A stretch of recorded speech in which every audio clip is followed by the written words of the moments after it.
Welcome to Bitcoin for Money. Today, we are diving deep into one of the most important financial stories of our lifetime. It's a story that kicked off over 50 years ago, and trust me, it is completely reshaping the world as we speak. We're going to pull back the curtain on the financial system we've all been living under since 1971. We'll look at how it got started, why it's starting to show some serious cracks, and where something totally new, a neutral digital money like Bitcoin, might actually fit into all of this. Our whole story really hinges on a single day, August 15th, 1971. Before then, the world was on what was called the Bretton Woods system. Basically, the US dollar was backed by gold. But after years of really heavy spending, the US just couldn't keep that promise anymore. So President Nixon went on TV and temporarily cut the dollar's link to gold. Well, that temporary fix became permanent, and just like that, the entire global financial rulebook was completely torn up. And this kicked off a brand new era. This was the beginning of the dollar's accidental empire, an empire built not on gold, but on something else, something much more clever. So for the first time ever, pretty much every currency on Earth became what we call fiat money. That just means it's only backed by the promise of the government that prints it. And this created a massive problem. I mean, think about it. Why would any other country trade their real stuff, their cars, their oil, their electronics, for pieces of paper that the US could print as much of as they wanted? Well, the answer turned out to be a brilliant geopolitical masterstroke, the petrodollar system. In 1974, the U.S. made a deal with Saudi Arabia and other big oil producers. The deal was simple. They would sell all their oil in one currency, and one currency only, the U.S. dollar. And in return? And boom, just like that, problem solved. This system gave the United States what's famously been called the exorbitance privilege. Suddenly, every country on the planet needed US dollars to buy energy. This created a permanent demand for the currency. Then, the oil-producing nations would take all those dollars they earned and recycle them back by buying US government debt, which let the US borrow money incredibly cheaply. The key takeaway here is just mind-blowing. The US could literally print its own currency to buy real things from the rest of the world. Nothing sums it up better than this legendary quote from the U.S. Treasury Secretary at the time, John Connally. He told a group of European leaders, "The U.S. dollar is our currency and your problem." It really doesn't get more blunt than that. For America, it was a privilege. For everyone else, it was becoming a very big problem. And that brings us to Act Two. Because, you see, the very thing that made the dollar so dominant also planted the seeds of its own instability. Its greatest strengths were, in fact, its fatal flaws. This all comes down to a fundamental paradox, something called the Triffin dilemma. It's kind of like a catch-22. For the world economy to grow, it needs more dollars to trade with. The only way for the U.S. to provide those dollars is to spend more than it brings in, running bigger and bigger deficits. But the bigger that debt gets, the less confident the rest of the world becomes in the dollar itself. The system needs the very thing that will eventually cause it to break.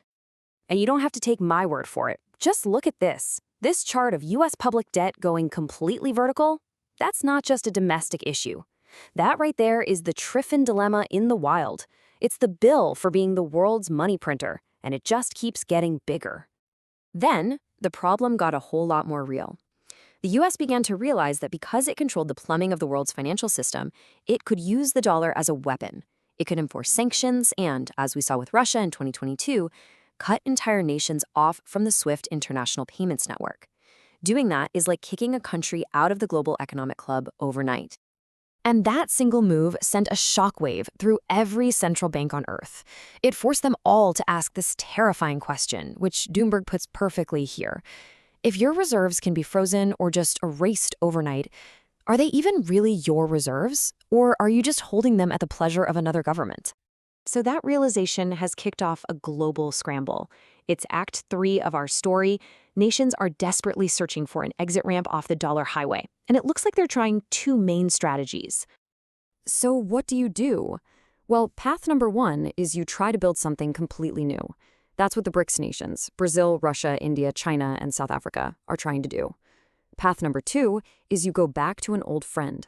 You return to something ancient and trusted. Physical gold, a neutral asset that no one country can control. The BRICS strategy is actually pretty straightforward. First, they're starting to trade with each other using their own currencies, bypassing the dollar completely. Second, they've built their own version of the World Bank so they don't have to rely on US-led institutions. And third, they're building out their own payments network as a direct competitor to SWIFT. At the exact same time, look at what's happening on that second path. This chart shows central bank gold buying. Right after the sanctions hit Russia, central banks all over the world went on an absolute gold buying spree. We're talking about the fastest pace in decades. They are fleeing to the one asset they know is politically neutral.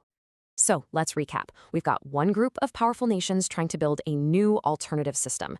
And we've got a whole bunch of other countries running back to an old one.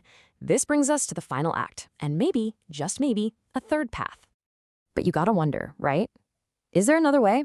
A path that doesn't just swap one empire's currency for another, or force us to rely on a heavy, clunky physical metal? What if there was a neutral, open digital network for money that anyone could use? And this, of course, is where Bitcoin enters the conversation. Let's just break it down real quick.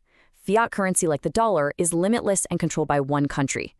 Gold is scarce and neutral, for sure, but it's a pain to store, secure, and send. Bitcoin offers this incredible, unique combination.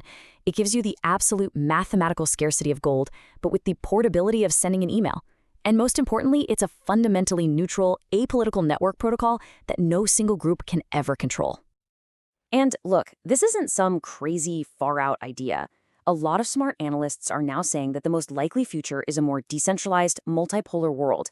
It's not that the dollar disappears tomorrow. It's that other options, trading in local currencies, holding more gold, and yes, maybe even using a non-government digital currency like Bitcoin, just keep growing around the edges of the old system. So, that leaves us with the ultimate question. As this 50-year-old system continues to fracture, what comes next? Will the world just choose a new set of masters, a new political currency to depend on? Or will more and more nations and individuals start to choose a neutral, open network for money that's beyond the control of any empire? The future isn't written yet. The choice between old empires and new networks is going to define the next 50 years. Feel free to subscribe for more educational Bitcoin content, and if you want to support the channel, you can do so in the description.